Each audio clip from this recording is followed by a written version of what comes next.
my name is Ashley Beeson and welcome back to my channel. And today, in honor of Spring Summer 25 kickstarting, I thought it'd be fun to do a quick video on just my personal top 10 favorites from Spring Summer collections of the past.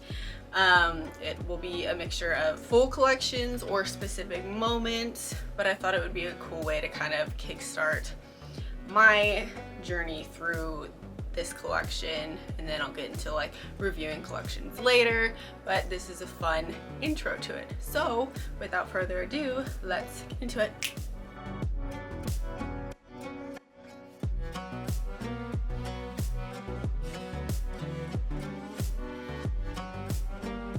Starting in reverse order, we'll go from 5 to 1. So in the 5th spot of my top 5s, I have the Coperni Spring Summer 2023 collection, specifically the clothes with Bella Hadid and them doing like the spray-on dress.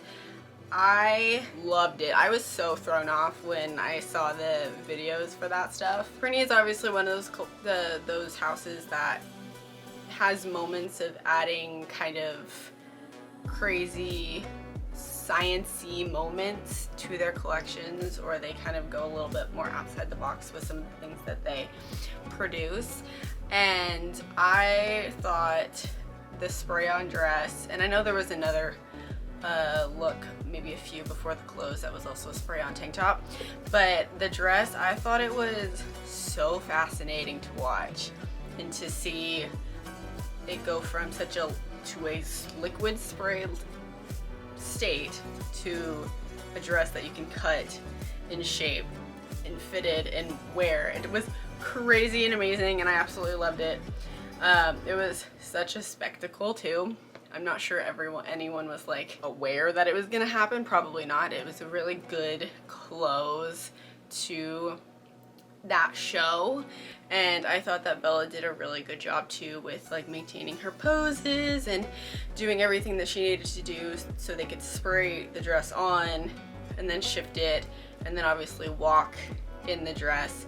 And I thought it was a really interesting and innovative way to, one, do fashion, but two, also close a show. All in all, I loved this clothes. It's one of my favorites longevity wise throughout all of the collections. I think also too in recent years it's probably one of the most memorable, so they did what they wanted to do with, you know, doing something that is going to stand the test of time. I don't know why I did this, and people are going to remember it for a very long time, so it is, for me, something that I consider really cool, and so that's why it's in my top 5. Number 4 on my list is the Alexander McQueen Spring Summer 2003 oyster dress. Thank you very much. This is probably one of my favorite, not only gowns or dresses, but actual looks to walk down the runway. I love this dress, and I love everything about it, from the construction, the inspiration, the perception of it. Everything about this dress is absolutely amazing and a true piece of art, one, and then two, it is such an important piece to fashion, of course, right? Because it's, you know, known as being one of the most important pieces of fashion in the 21st century, and obviously when it's dubbed that, it's important, and fashion lovers obviously know this dress and probably appreciate this dress. For me, what I think this dress is a good amalgamation of is showing McQueen's creativity and his craft and like the skills that he got when he was a part of Givenchy, and, you know, everything that makes Alexander McQueen, or what made Alexander McQueen. This dress is like the epitome of design and couture, even though it wasn't a couture gown, it was just a regular ready-to-wear gown. You know, I think this is like it's the epitome of design and creation. And for the dress itself, and even in the collection as a whole, I loved the kind of presentation of showing beauty, even if it's tattered and, you know, destroyed and kind of crumpled. And I know this dress is something that people may not necessarily love how it looks. I know some people think it's really ugly. I'm not one of those people, because I think it is art, so you know it's gonna have that perception of people either loving it or hating it or not understanding it. But for me, I've always found it stunning because I absolutely love the story behind it and the inspiration of, you know, a shipwreck at sea and how it kind of shows a tattered beauty versus a standard beauty, and I think that's what makes this dress more than just a dress. And this dress was a good representation of, you know, his creative design and how he was so fearless with pushing provocative and avant-garde looks and ideologies through his fashion. And it paved the way for other designers to kind of push the envelope or be a little bit more creative or do a little bit more fine-tuning with some other things. And so it kind of just opened up more for future designers. But this dress is absolute perfection, and I, you know, especially love, back to like the shipwreck idea, I love how the dress is all made out of beige silk and the hem is like a giant mollusk called the wavy lines of a mollusk. It shows that seashell quality, and it has like that juxtaposition to Aphrodite being born from, you know, sea foam and coming out of a, what was it, a scallop or something like that.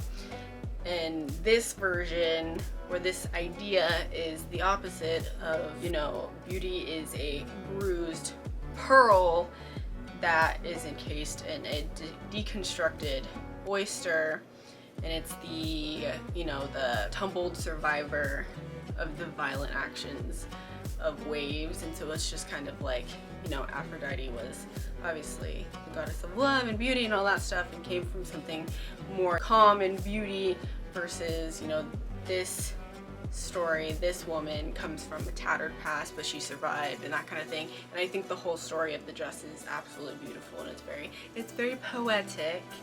But this is one of McQueen's like greatest things ever, and he was an incredibly great designer when he was around. But this dress is mwah, absolute perfection. Number 3 on my list is the Chanel Spring Summer 95 collection. It's the whole collection in general. It is one of my, I'm not a huge Chanel fan. My favorite Chanel moments are like during Karl Lagerfeld for sure, when it's into this century, but my favorites are from the 90s, and this collection from 95 is probably my absolute favorite Chanel collection. One, it's due to the supermodels. They made it greater. And the other thing, and I think this is part of why I love this collection so much and why I kind of wish Runway still did this, but the entire runway was just chaos in the best way. There was so much energy, and it was fast-paced, it was wild, and there were lots of times a lot of models on the runway at the same time. It was true like 90s runway energy, where, you know, there would be maybe like 3 models at a time, because there'd be one, you know, one walking out, one in the middle, and then one kind of at the end.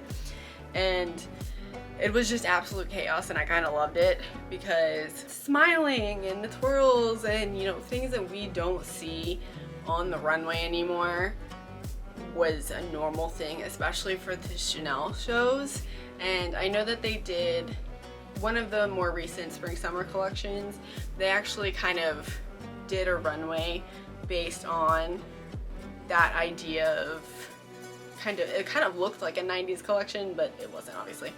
And you know, the girls were allowed to have more personality. They were able to smile and maybe do some twirls, and they kind of brought back that 90s energy a little bit, just for that one collection.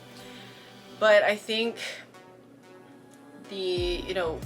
I think it's just why I loved this collection and a lot of the collections in the 90s was just because of the energy, and you can tell that these models, they did their job and they did it well, but they were also having fun doing it, and you could see that.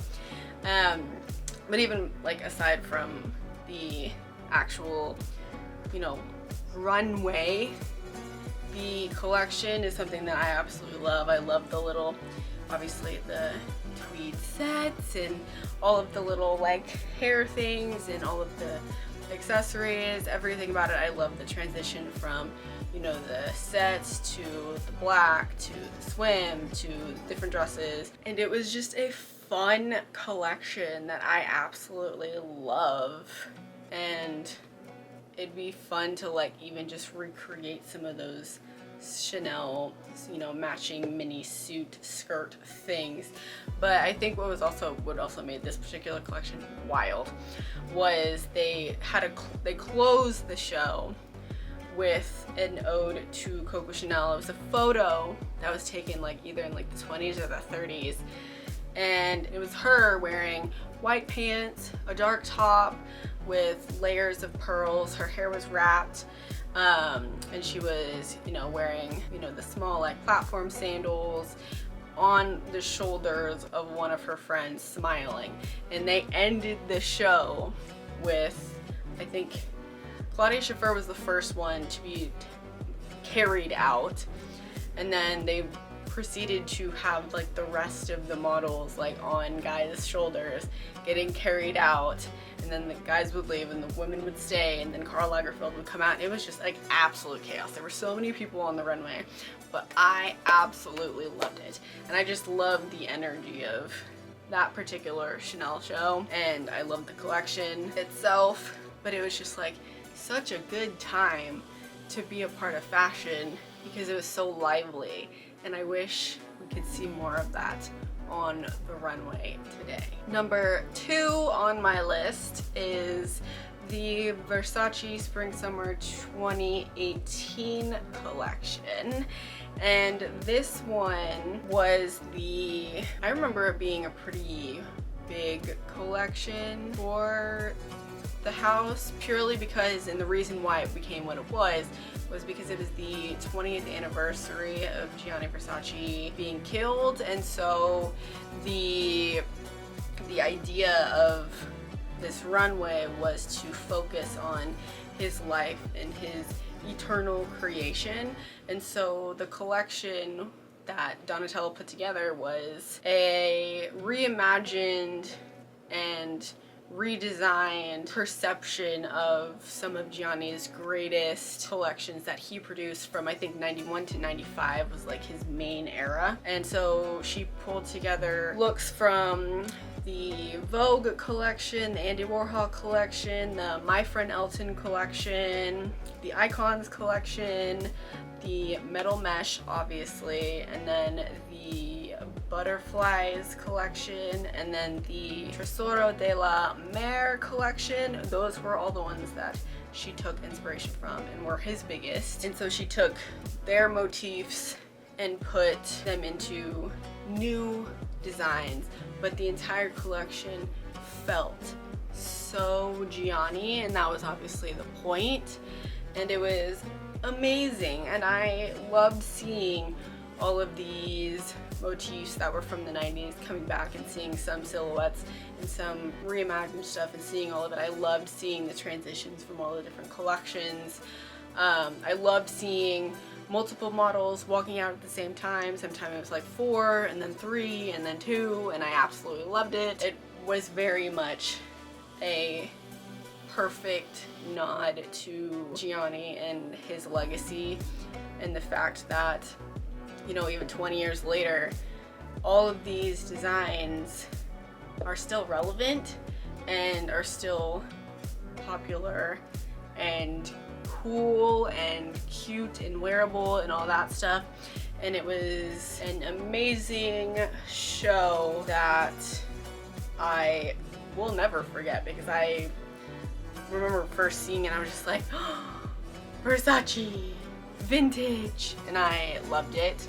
I loved the clothes. I thought the official show clothes, the last two models, they did one model and then Gigi, I don't remember who the other one is, but they did a perfectly synced walk, and I appreciate that. But obviously the end of the show was show-stopping, because Donatella had asked 5 of the supers that Gianni always had in his shows to officially close out the show, and they walked out to Freedom 90 by George Michael, which obviously is the music video that basically blew up the supermodels. And it was amazing to see Naomi Campbell, Claudia Schiffer, Carla Bruni, Cindy Crawford, and Helena Christensen in those gold mesh dresses pose and then walk with Donatella in front of them, and I loved it. One of my favorite collections ever. And I love Versace, it's one of my favorite brands, and I just loved this collection. Loved. And last but of course not least, because it is my #1 most favorite spring summer runway moment, is the Christian Dior Spring Summer 1947 collection. And there's not much to say with this, because one, it's, you know, history, because that particular collection changed the face of fashion forever and ever and ever and ever, because that collection was the collection that unveiled the new look, which then became the silhouette of the 50s, because it was, you know, the new look of a super cinched waist and a dramatic full skirt that we came to know for, again, the 50s, and it's one of the greatest silhouettes, and it's so important to fashion, and it was wild and amazing, and I love it, because when you think of the 50s, you think of old Hollywood, you think of that silhouette, and that came from this collection, and I love it. This was also, too, like, because it was so far back in history, you know, there's like some historical stuff to it as well outside of the actual fashion. This show was the beginning of becoming more than just a simple presentation to, like, maybe buyers and stuff like that for department stores and things like that. It was turned into more of a spectacle, and it was for, like, publicity and, like, oh, look at this, and this show that Dior did, this, like, very not so specific runway, but runway collection that he did, was the first time that photographers were invited to the show, and that was, like, a huge thing, because prior to that, that never happened. It was always for very specific invitees, and there was, like, you couldn't have anything. So this show was highly significant to just the natural transition of runway shows, from going from simple presentations to what would eventually be today, where it's huge and lots of money is tossed into it, and there's always these big set designs and stuff like that. But this collection will continue to be probably one of my favorites, or it is one of my favorites, will probably continue to be my absolute favorite, purely because of the new look. I have always loved that, and I know some people think it's overrated, but I don't. And it's just, I love the new look. And we're kind of seeing some silhouettes kind of being pulled back into it, because everyone's kind of in their vintage, elegant, sophisticated movement right now, I guess, kind of. But the new look is just one of my favorites.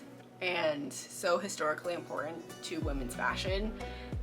And it came from this collection, 1947. Absolutely love, and that is why it is my top spring summer moment. And that's it. So we got number 1, Christian Dior, 1947. Versace is number 2 at the 2018 collection.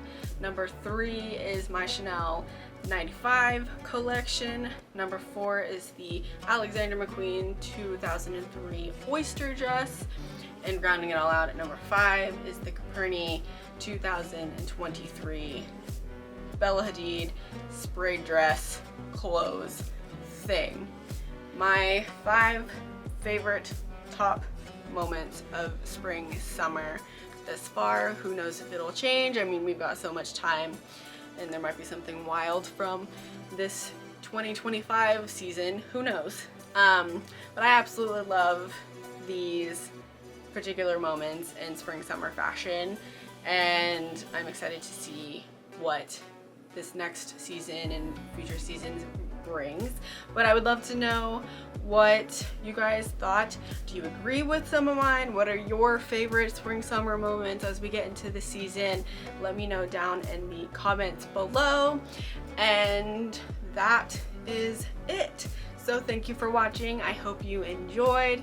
Don't forget to like and subscribe, and I will see you in the next one. Bye.